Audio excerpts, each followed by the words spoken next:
Head অফিসের বড়বাবু লোকটি বড় শান্ত, তার যে এমন মাথার ব্যামো কেউ কখনো জানতো?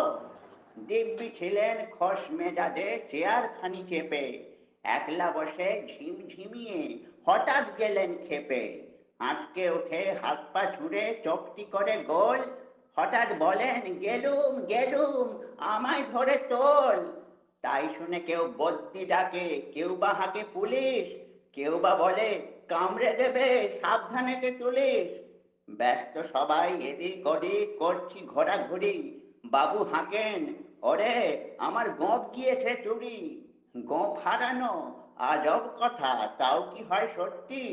গোঁফ জোড়া তো তেমনি আছে, কমেনি এক রত্তি।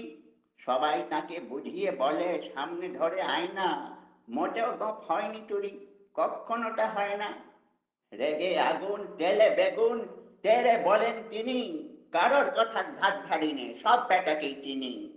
নোংরা ছাঁটা ঠেকরা ঝাঁটা বিশ্রী আর ময়লা, এমন গপ তো রাখতো জানি শ্যামবাবুদের গয়লা। এ গপ যদি আমার বলিস করব তোদের জবাই, এই না বলে জরিমানা করলেন তিনি সবাই। বিষম রেগে বিষম খেয়ে দিলেন লিখে খাতায়, কাউকে বেশি লাই দিতে নেই সবাই চড়ে মাথায়। অফিসের এই বাঁদরগুলো মাথায় খালি গোবর, গোপ জোড়া যে কোথায় গেল কেউ রাখে না খবর। ইচ্ছে করে এই বেটাদের গোপ ধরে খুব নাচি, মুখ্যগুলোর মুন্ডু ধরে কোদাল দিয়ে চাঁচি। গোপকে বলে তোমার আমার, গোপ কি কারো কেনা?